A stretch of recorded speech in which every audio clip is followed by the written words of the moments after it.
Good morning, everyone. We're going to get started. Thank you all so much for being here today. We are so excited for this amazing panel with truly an all-star lineup. Thank you so much for joining the Blue Skies Ahead Air Travel Post-COVID-19, where we will have this panel of experts really discuss what air travel is going to look like this summer and beyond. As always, please feel free to spread the ABNY word and follow us at A Better NY on Instagram and Twitter, and Association for a Better New York on LinkedIn and Facebook. Before we start, I just want to remind everyone to post your questions for the panelists through the Q&A function throughout, and we will address them during the end of the presentation. Without further ado, I'm going to pass the screen to Hersh Parekh, Director of Government and Community Relations for New York Aviation Redevelopment at the Port Authority of New York and New Jersey, who will serve as our moderator today and introduce our lovely panelists. Hersh, take it away. Thank you so much. Good morning, everybody. Sarah, thank you very much. And to the ABNY team, Melva Miller, Stephen Rubenstein, and the entire team, thank you all very much for gathering us today. And to all of the young professionals out there watching, welcome. Appreciate you taking some time in your morning to join us for this great panel. I'll just make one correction to the title. It says Blue Skies Ahead ? Blue Skies Ahead ! Because we're gonna be looking forward to traveling this summer in a way that's enjoyable, but also safe, and try to get back to some sense of normalcy. So as Sarah mentioned, my name is Hersh Parekh. I am the Director of Government and Community Relations for Aviation Redevelopment at the Port Authority of New York and New Jersey. For those of you that are not aware, the Port Authority operates the three major airports in the New York region. That's John F. Kennedy International Airport, Newark Liberty Airport, and LaGuardia Airport. We also operate two smaller airports, Stewart and Teterboro, but we're here to talk about sort of what's coming for the aviation industry, particularly here in the New York region. So before we dive into our questions, I would ask our panelists to introduce themselves and tell us about your airline's presence in the New York region. Let's begin with who I see first on my screen, and that's Patty Ornst. Good morning. Thanks, Hersh. Thank you, Melvin, Sarah, and the whole ABNY team for having us again. We appreciate it. I have the great honor to work for an airline called Delta Airlines. I've been there for 8 years. We have a presence both at JFK and LaGuardia, as well as Newark, and also in the upstate airports. We just briefly, I know we're going to talk about it. We have a huge redevelopment program going on in partnership with the Port Authority at LaGuardia going on, which we'll talk about. But I'll leave a short intro, but wanted to say thank you for having me today. Thank you, Patty. And next on my screen, I see Jill. Hi. Hi, everyone. Thanks for tuning in today. Great to be here with you, Hersh and Melva, Sarah, Laura, Patty, Monica, everyone. So great to be here. Jill from Southwest. I lead all of our community outreach, not only here in New York, but in the Northeast and also the Mid-Atlantic. I've been doing this work for almost 9 years, and I came from nonprofit. So hopping into the aviation world was really exciting for me. I love doing this. And we've been at LaGuardia. Southwest has been at LaGuardia a little over 10 years. We were one of the first tenants in the brand new, beautiful Terminal B, which I hope we get a chance to talk about. Beautiful new space. We enjoy being there so much. And some of you on this Zoom may have flown us out of Islip too. If you head out east, we're a part of that operation. We've been there almost twice as long. So between LaGuardia and Islip, the Southwest service is here in the region. And just a fun fact, a lot of you probably saw, there's airline enthusiasts on this call, and probably you saw the pedestrian sky bridge is open as of last Thursday morning at LaGuardia. And there was a plane that went right underneath that sky bridge for the very first time. That was a Southwest plane. It left for Tampa at 7:30 in the morning. It was very much an honor to be a part of that. And I thought about going on that plane to be a part of that experience. But if I went to Tampa last Thursday morning, I wouldn't be here with you all right now. So I hope those passengers had a good time.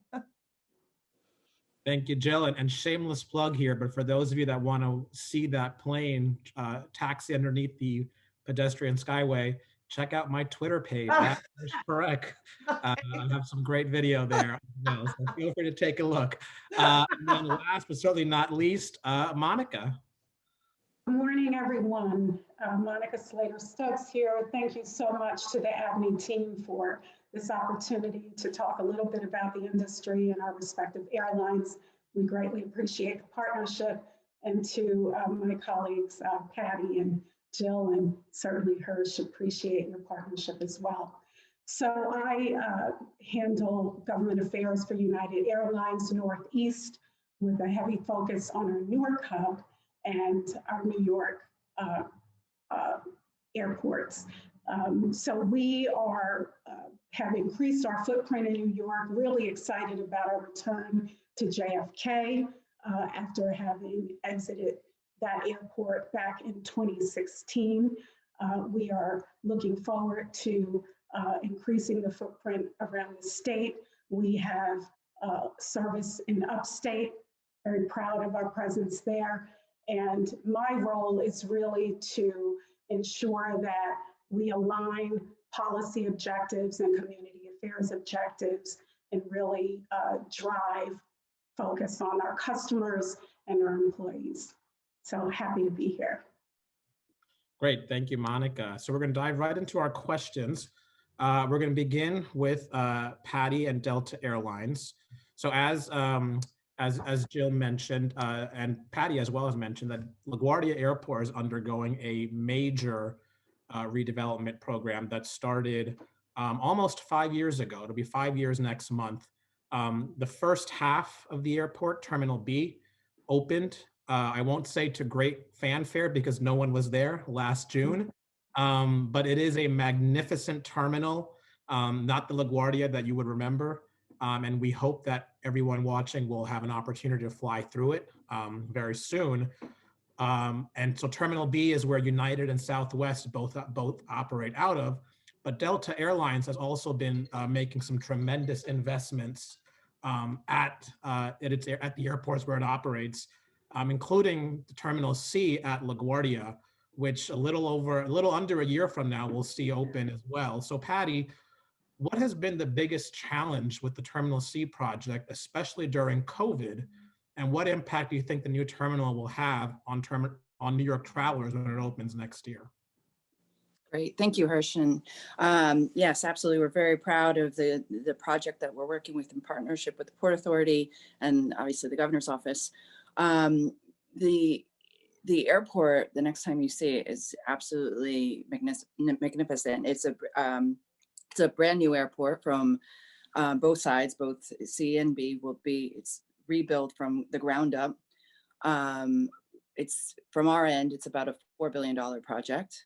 One of the silver linings in this pandemic was that we were able to accelerate our construction program due to the low volume of travel over the last year. Basically became a construction site instead of an airport. And the team really took advantage, again, with heavy coordination with obviously our ongoing flights and our partners out there. But we are about 18 months ahead of schedule of what we were originally scheduled to be. So as you mentioned, about less than a year, we'll be opening the head house, which is the main front door of the terminal. Along with another two new concourse. We already have one new concourse, but an additional concourse will open after that. So after which only, two other smaller concourses will remain to be reopened. So we are looking forward to a brand new airport, looking at it at the end of, as soon as probably 23, 24. I think our construction team is trying to accelerate that even further. So looking forward to welcoming all of you.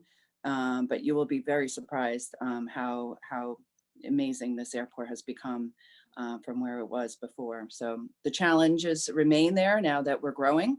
We're adding 300 flights over the next few months into the New York market, majority of which will be coming out of LaGuardia as well. So now it's back to operating an airport. So there'll be definitely challenges there as far as, construction moving forward, but we're looking forward to an opening and on time and an early opening the head house. Great, thank you, Patty. And I'll just reiterate and a plug for our Port Authority. I mean, the LaGuardia Airport is really, truly a magnificent gateway to the city and to the state and to the country. And certainly encourage anyone that's interested. We strongly encourage you to travel, encourage you to fly. It is safe. There is a lot of health and safety protocols in place by both the airlines and the Port Authority. And we'll go into that a little bit as well. Jill, we have a couple of birthdays we're celebrating this year. The Port Authority is celebrating our centennial, 100 years last month. ABNY is celebrating 50 years this year, and Southwest also celebrating 50 years. So congratulations to everybody. So let's talk about the Southwest Kindness Pledge. You know, how airlines are not just airlines, but also strive to be good corporate citizens. And so talk to us about the Kindness Pledge and how does the campaign encourage things like volunteering at a time when New Yorkers are looking to give back?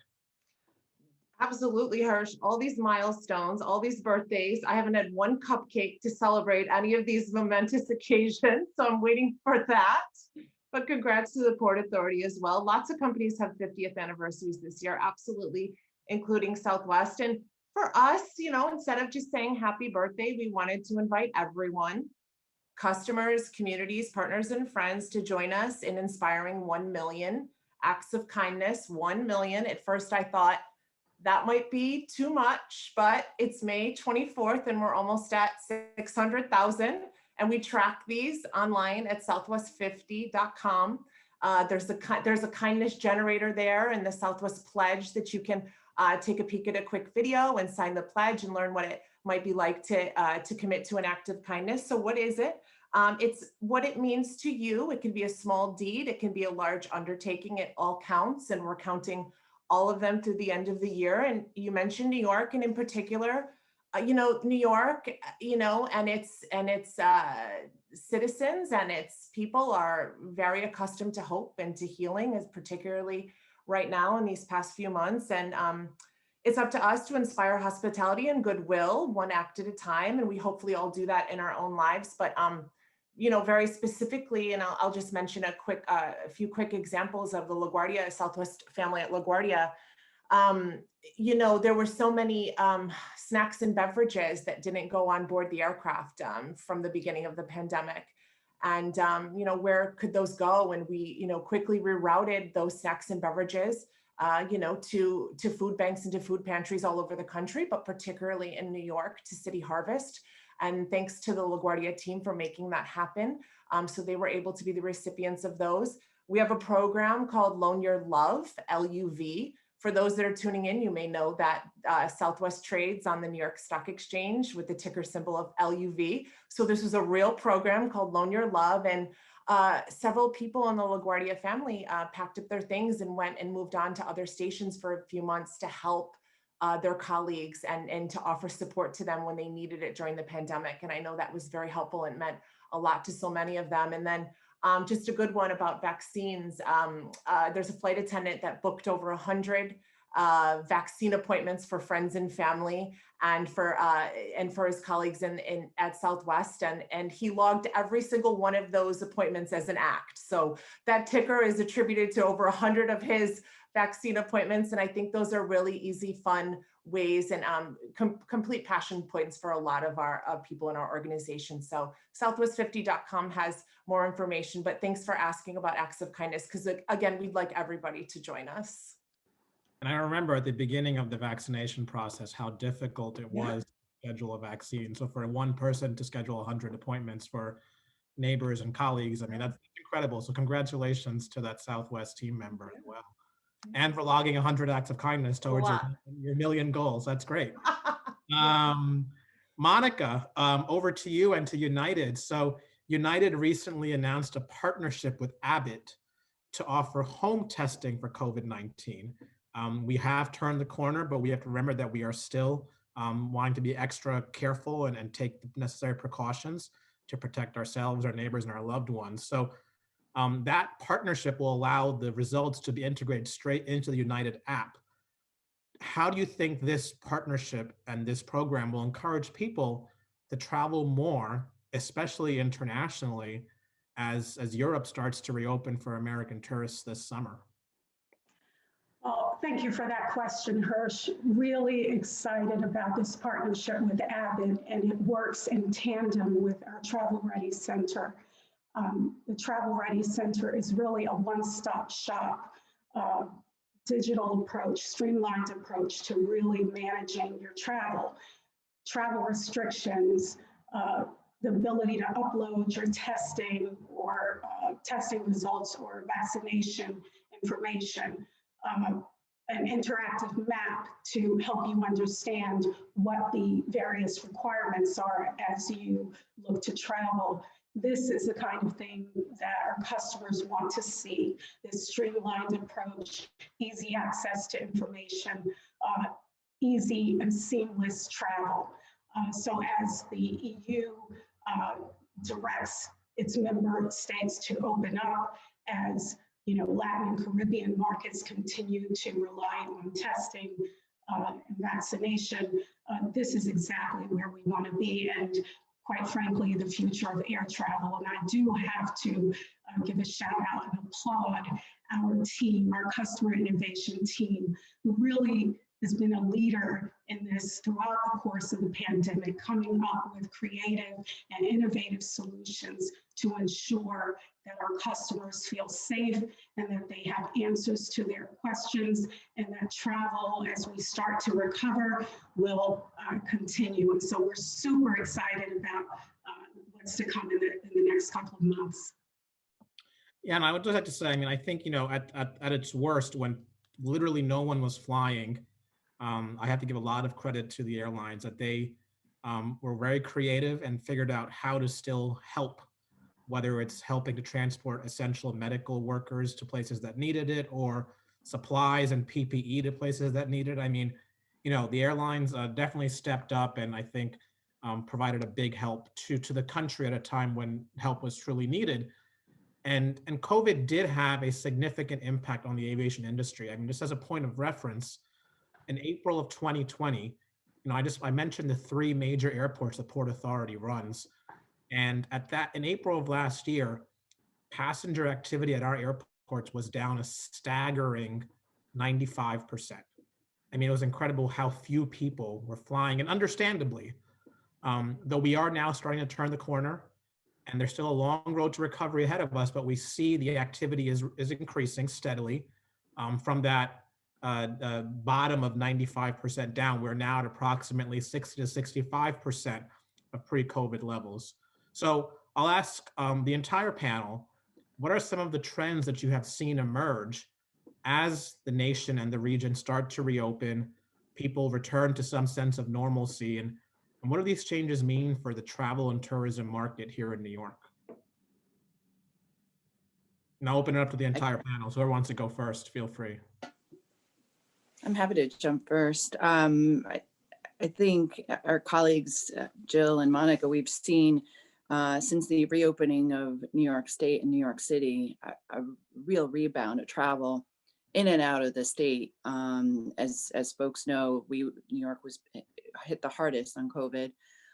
We shut down, and enforcement was there and in full force, right?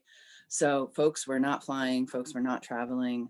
And since then, and actually New York and the Northeast saw the biggest, I think, hit overall. And I think Monica and Jill have seen the same, because we overlap in our network. So that recovery has taken, since just this past month, that we've seen finally a rebound in New York. And so the numbers are getting better. And as you see, we're adding service over the next course of next week or so, or over the next weeks. So we feel confident that travel is coming back to the region, and folks are traveling to New York too. We're seeing that despite all the things that are going on. So we feel pretty confident, at least on the Delta side, that we're seeing our numbers definitely improve.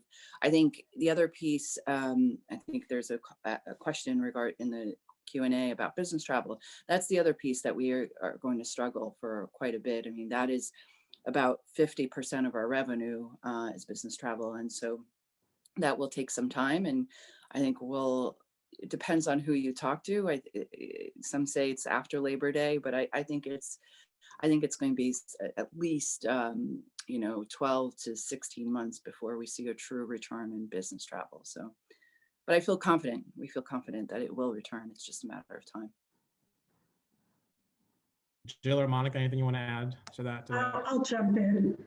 I echo Patty's sentiments about the optimism around travel recovery.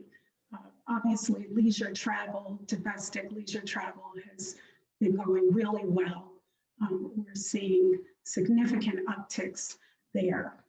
International travel is starting to uptick. We're looking at about 55%. And expecting continued increase. United, for example, will be adding significant service. We are starting, quite frankly, I'm really excited about this, but service from Newark to Johannesburg on June 3rd.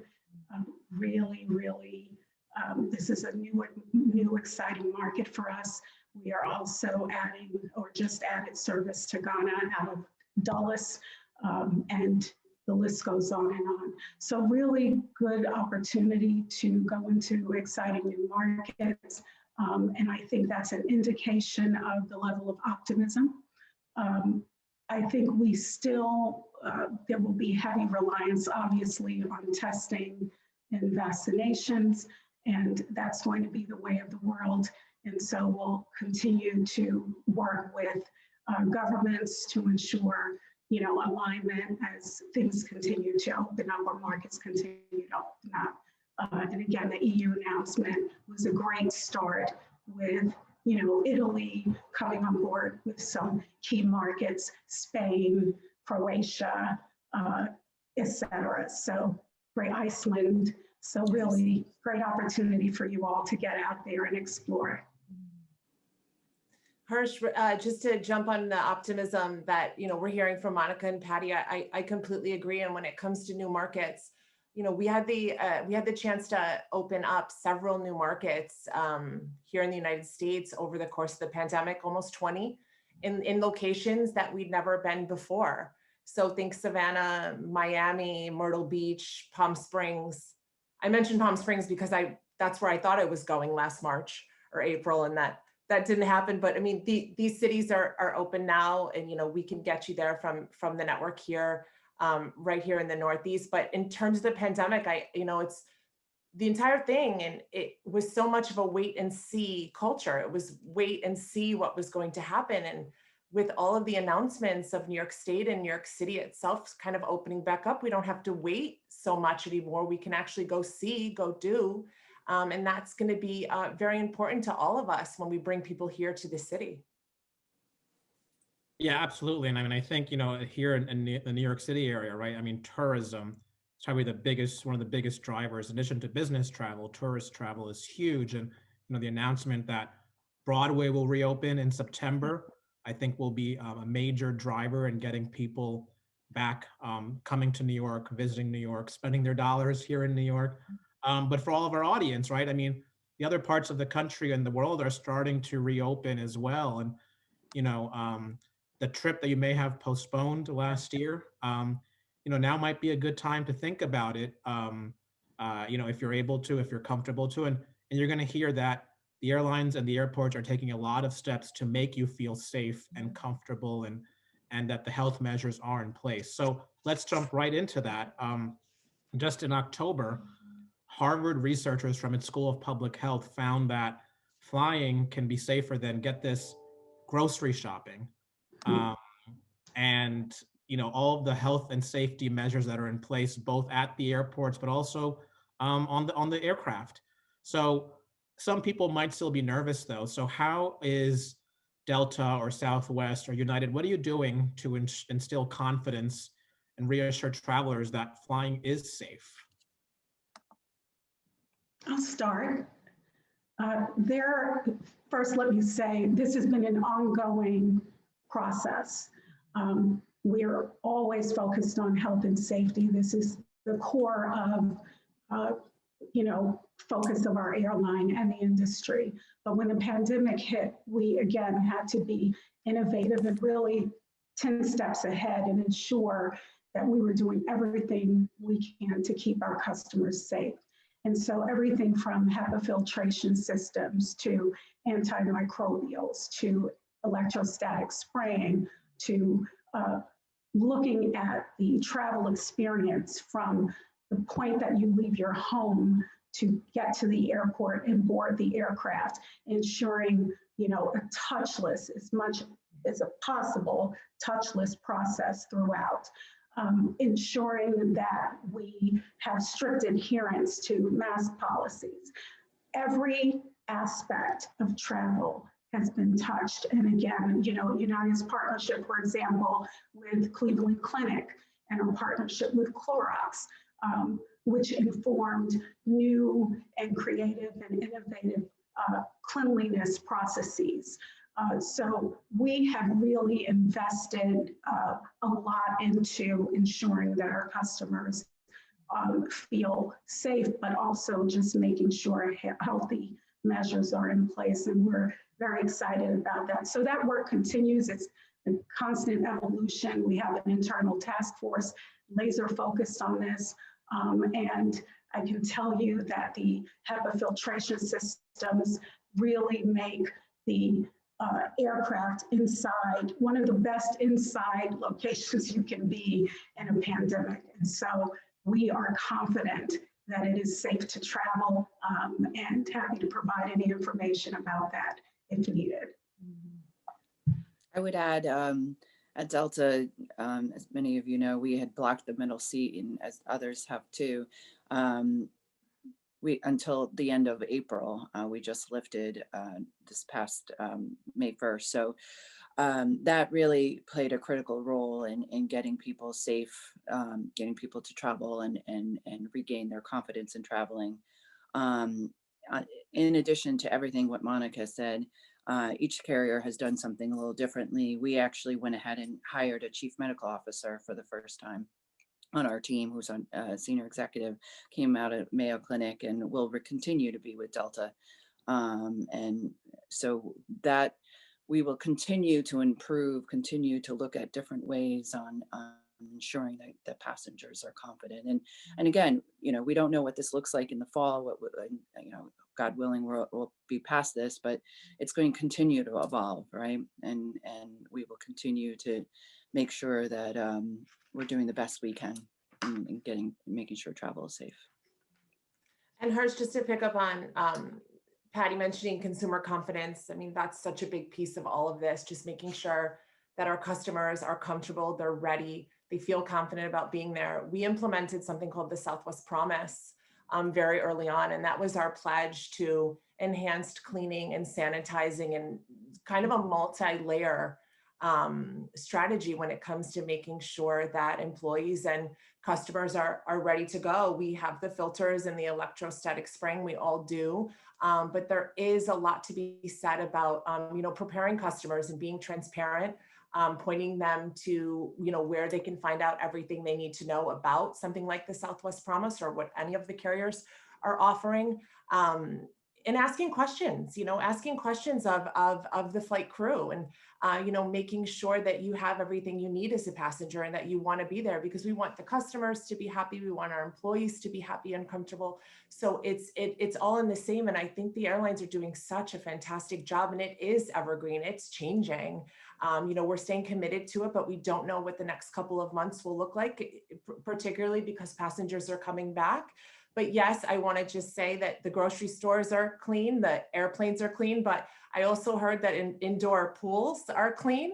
And so when I take my son to swimming every Saturday, it's 95 degrees in there and I'm wearing a mask. And I'm like, I would love to be on a plane right now because it's just going to be so much cooler with the air filtering. And it's just so much more comfortable place to be. But yes, there are very safe places to be, an airplane being one of them. And I'll just add, not only are the aircraft safe and clean, but the cleaning regimes that the Port Authority has put in place at our airports is really just unbelievable. I mean, we hold our tenants, we hold our airlines, all of our partners to really high standards to make sure that when you travel to the airport and you get out of your vehicle, that you're walking into a clean place, you're a clean space. The new LaGuardia is significantly larger than the old airport, so there's a lot of room for social distancing. We still have a requirement for face coverings and masks at Port Authority airports, but we want to make sure that people feel confident that when they decide to travel and fly, that being fearful of that should not be at the top of their worry list. It's, maybe if missing your flight should be something that you should be more worried about, right? Getting to the airport on time and all of that, for remembering your ID and your passport, those things. But know that a lot of steps are being taken to keep our customers safe and instill that confidence in the traveling public. So moving forward, we've been talking about new markets that each of your airlines are flying to. We've been talking about parts of the country and the world reopening. But what do you predict will be the biggest change in the way that people travel, either domestically or internationally? I think, Hersh, on the international front, Monica talked about Johannesburg. We have Dubrovnik, Iceland. I think what we're from our network, we're really, usually we plan these in advance and we've got like months in, but here we are just sort of, I don't want to say we're sort of waiting on the country. We are waiting for these countries to announce that they're reopening to vaccinated US citizens or to US citizens, and you have to prove obviously with a COVID test or vaccination. I think the advantage of being in New York is that you will have choices, right? You have so many choices, both from a domestic and international. In most cases, they're all nonstop. So you really have a mecca of destinations to choose from. I think the changes you'll see is that there will be requirements, more definitely different layers of requirements depending on each country. Some will require still, a national passport versus just a US passport. Other countries have said, they'll accept US citizens, however, with a COVID test or vaccination pass. So I think it will continue to evolve. And so I think each of our carriers have made an effort to, for the customer to get online and before you travel, just understanding the requirements and before getting to the plane and getting to the airport and boarding, making sure your paperwork is in order, making sure you have the COVID test in the window that's required. The type of COVID test actually is also critical in many cases. So I think we'll see this for some time. I can't predict when you'll see it loosening up, but the good news is we are seeing countries reopen and carriers really jumping on the opportunities to get into those markets quickly and providing that service. And I could add also, the advantage is, I was doing some research, the advantage is the airfares are still low compared to 2019. They're about 25 to 40% lower than the years past. So it is a great opportunity to book now, and you have your choice of carriers. but book now. They are definitely lower than back in 2019, and you have different unique opportunities that we haven't had in New York before. So yeah. I think those are the exciting points now, is that as we watch everything reopen. And I hope people start to think about places they've never been, like bringing out the old travel bucket list and figuring out, where haven't I gone? Or if people have been waiting to come see you in New York, that jumpstarts things for us too. I mean, there's restaurants and culture and, Broadway reopening, there's things for everybody to do here that we've all been on hold. So I think there are ways, outbound and inbound, as we say, to jumpstart things and to make people, really excited about what we've all been looking forward to. But I also think that customers are, accustomed to the flexibility that's been in place during this time. And, Southwest has always been, quite flexible and, without charging for fees and things like that. They're going to continue to look for that and, just be flexible and confident and ready. And we're all ready to do that. I'm going to go back to the Travel Ready Center that I talked about previously, because again, I think that's the future of air travel, and I think it behooves all of us to really, we have to be nimble and quick in this environment. We have to stay 10 steps ahead.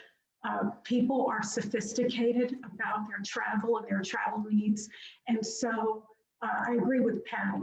On the domestic side, I think it's more predictable, and we will move rather easily into a new, the new normal.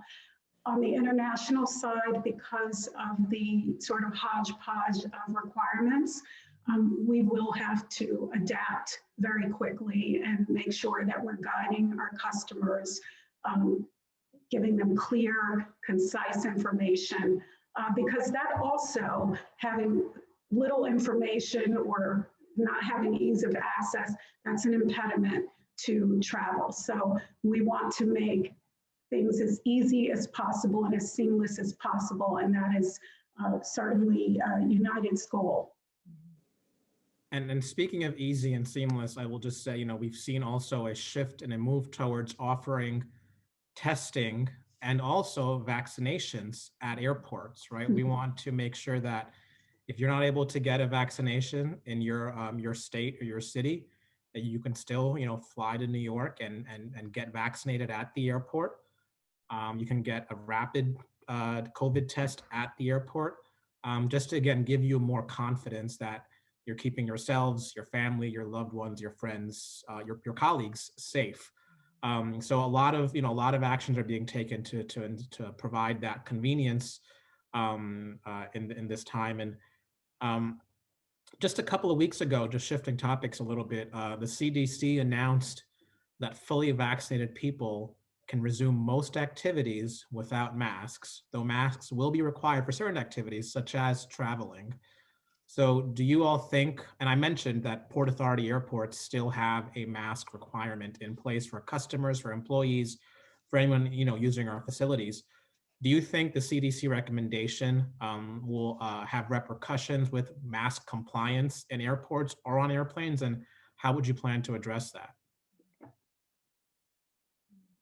I quite frankly don't think the CDC guidance will have implications on how the airline manages mask policy. And I think customers are familiar with the policy. I mean, as an industry, there was strict adherence to that policy. We did not waver. And in fact, there were some real repercussions for those who failed to adhere to the policy. And we were in lockstep on that. I think that really helped to solidify our position. And until guidance, changing that, I don't anticipate any issues. You'll have the one-offs here and there.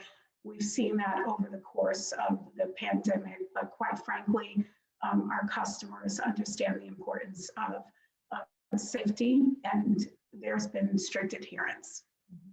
We expect that to continue. Yeah, I would agree with Monica. Agree. Large majority of customers are ready to comply and they know what to expect. And I think it's still in place until September 13th, but until then, people are happy to be on board. I can tell you I'm fully vaccinated, but I still wear my mask when I know I'm going to be in crowds or out in the public. It's something, it's a safety mechanism, right? And Dr. Fauci said, right, it's not unreasonable to have that feeling because we went through a year of that. And, being safe is always the best course of action.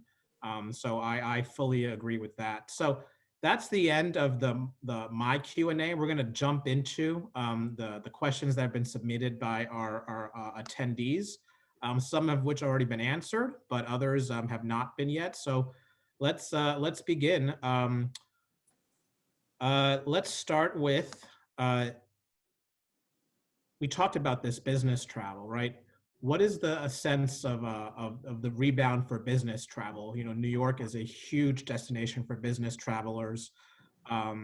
And you all mentioned, that that has not rebounded as quickly as sort of leisure travel has. So what is your, what do you look forward to in terms of the rebound in business travel? Yeah, I think I mentioned earlier, it will lag behind leisure. I think we're anticipating our trade association has said that it's about 2024, hopefully sooner, but that's probably the real turnaround on that front. But I know for Delta, we are putting in measures to stimulate business travel by accelerating some of our programs around our Sky Mile programs and around travel. So I think you'll see a lot of effort on Delta's part, on the other carriers' part, to try to incentivize business travel as much as we can. But it is definitely one that we are going to see, unfortunately, lagging behind. I think this whole Zoom thing has taken over the world a little bit for a little bit longer, despite our best efforts. But it will turn around, but I think it'll take some time. Totally agree. And Patty's right. I mean, there's incentives right now to travel for business, even not, in the immediate future, but the near. And we have a team at, Southwest that, works on, are looking at those trends, are working on discounts and offerings and just making it really beneficial to these companies' bottom lines. Because yes, Zoom is here, might be to stay in some aspects of what we do. And I also envision that, business travel will return. New York is going to be an epicenter for that. I do think that there's going to be convenings in the city this fall, maybe larger ones than today. And, whether in the city or New York adjacent, that people are going to come, and particularly if they can package that with, restaurants and culture and all of the things that will be back open. So people will come. And I think all of the carriers want to do their best into making sure the incentives are there for their customers. I'm excited to see people, come back and they eventually will. I agree. I mean, I think the real answer is we don't know how much of a lag there will be. This has been a very unpredictable experience, but we are seeing how quickly after vaccinations ramped up, things started to open up. We do see a slight uptick in business travel, slight, very small. But the question is, what's the sweet spot going to be? What is that going to be? Our CEO, Scott Kirby, often says, the moment the salesperson realizes that his or her competitor met in person and traveled to that meeting, all bets are off and things will start to change. And so there's a human element to this as well.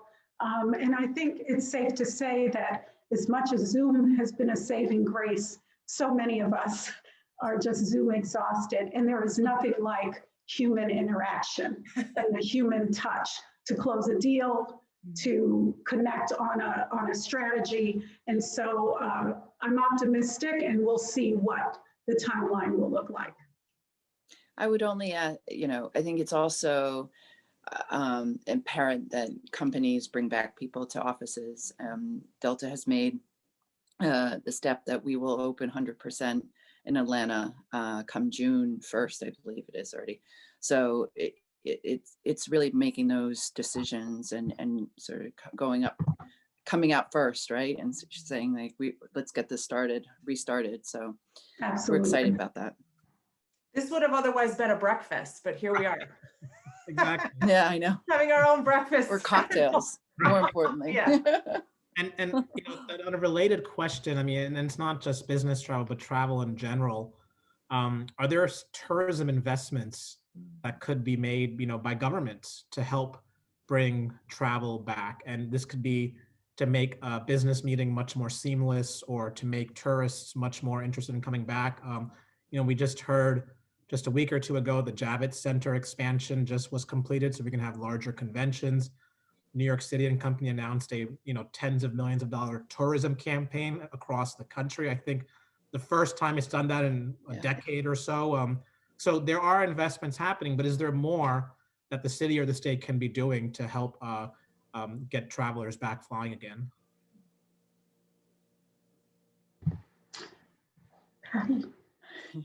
I think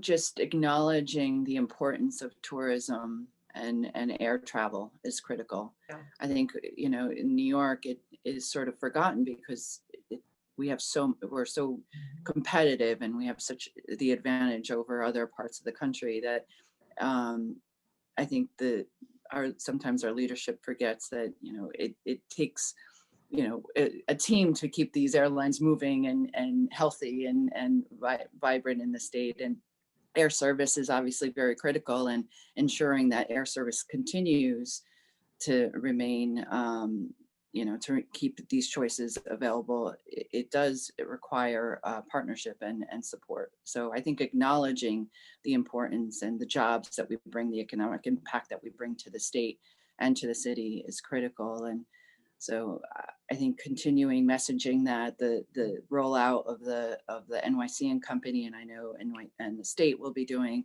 on the tourism front, is critical, because all these cities and states are after the same same traveler here. And I've seen the, you know, different cities trying to pitching their commercials in New York. And so, you know, get out of our backyard, but we've got to do the same to them, right? And make sure that we're in their markets as well. So I think just the acknowledgement of how important the airline industry is to the state, that alone, that messaging, I think would be important, is it critical. I'm really glad Patty said that. I think this is really about a comprehensive approach to recovery. And so it's tourism, it's business attraction, it's infrastructure. You know, airlines are really thought leaders because of the nature of our business.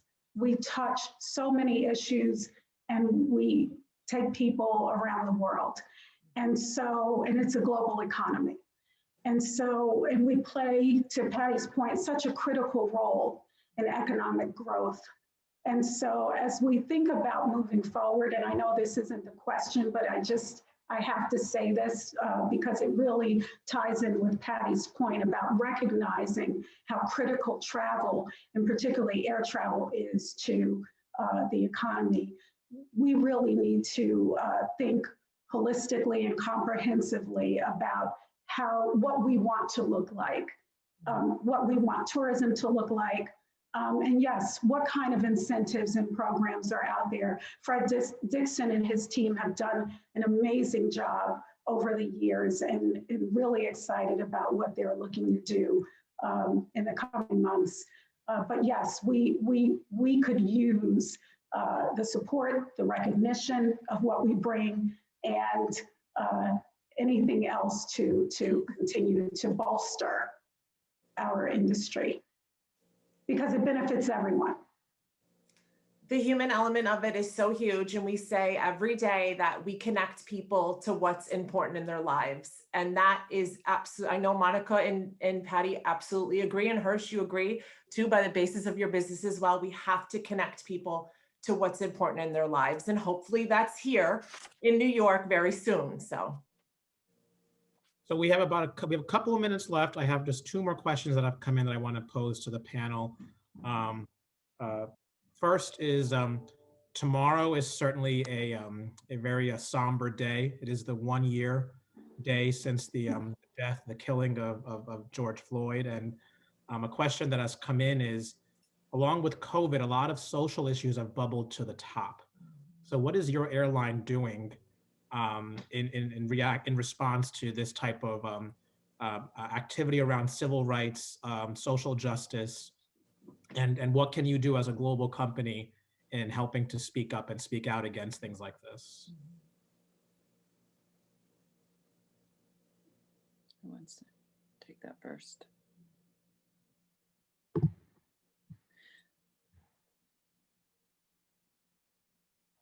I'll jump in. Monica?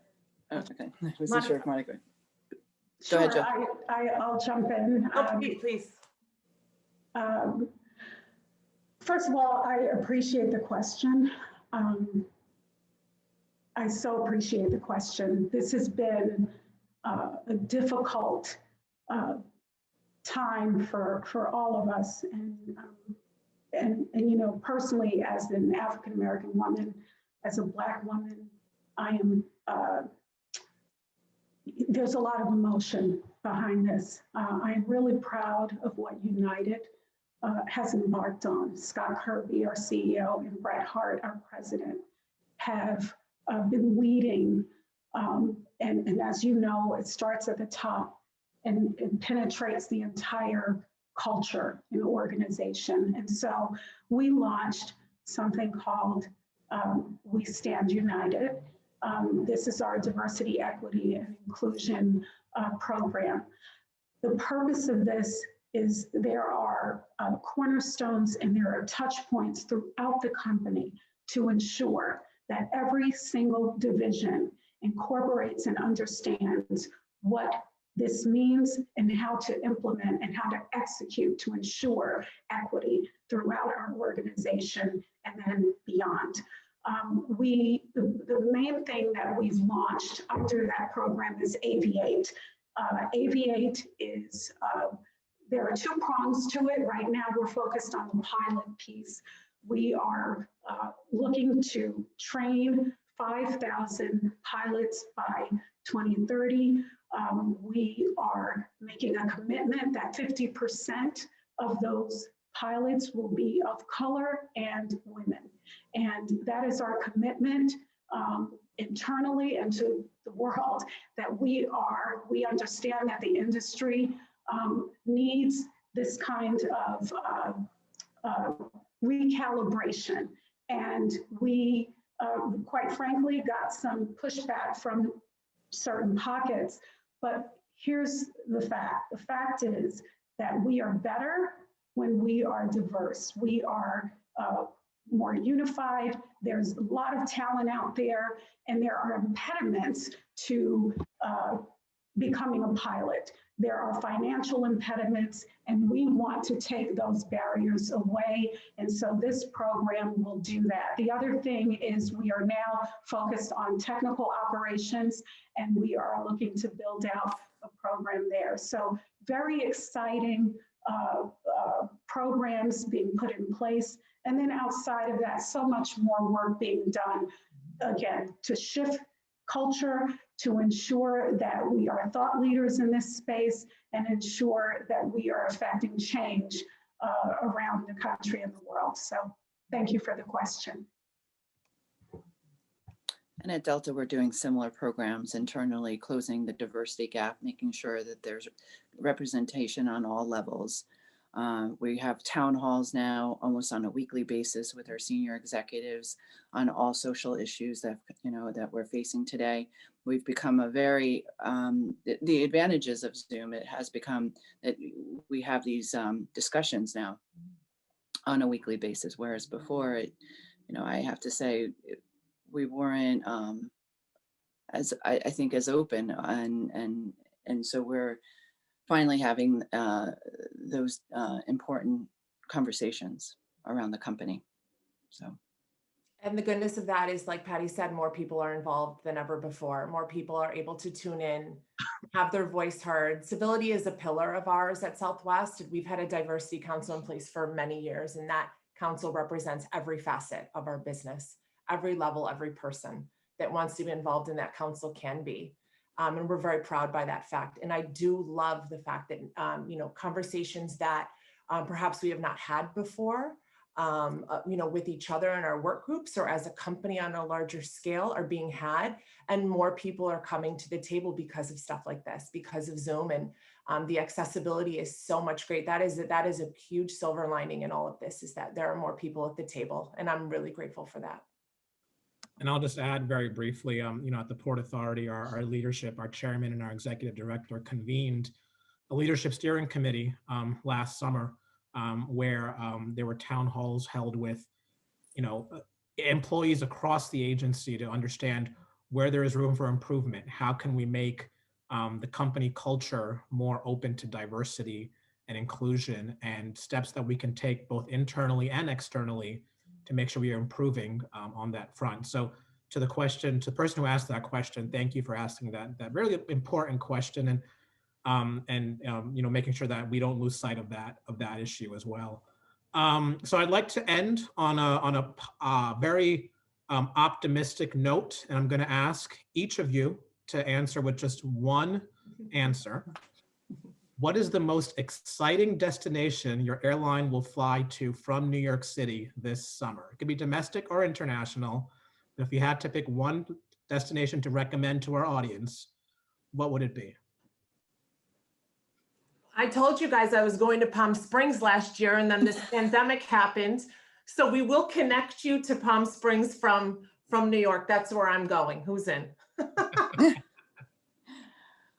I would say I'll have two. Dubrovnik, Croatia is one exciting one I haven't been to yet. So, and that's a new market for us from New York. And then Greece. I think everyone's going to Greece. So I would book early on Greece. Monica, what's Patty yours? saved me from breaking the rules and giving you three answers. She covered Dubrovnik and Greece. So I'm going to say, again, super excited, Johannesburg. That's exciting. Terrific. Well, and we look forward to welcoming all of our attendees back to the Port Authority's airports to fly to all of these wonderful locations. So with that, I do want to say thank you, Patty Ornst, Joe Luciano, Monica Slater Stokes, Delta, Southwest United. Thank you for a wonderful discussion. Appreciate your time. Thank you to ABNY for hosting this discussion, and to all of our attendees for tuning in. There are blue skies ahead. We encourage everyone to fly. It is going to be an exciting time this summer, and there are precautions in place to make sure you still feel safe and healthy and comfortable. And let's take to the skies. Thank you very much. Thank you. Thanks, everyone. This concludes our panel. I just want to add a special thank you to Hersh for moderating. And thank you so much, Patty, Jill, Monica. This was really excellent. And we're so excited to go somewhere great and to encourage everyone to come visit us in New York. So thank you so much. This is wonderful. And we really, really appreciate your time and your expertise. So thank you again. Have a great day, everyone. Thank you. Bye, everyone. Thanks, everyone.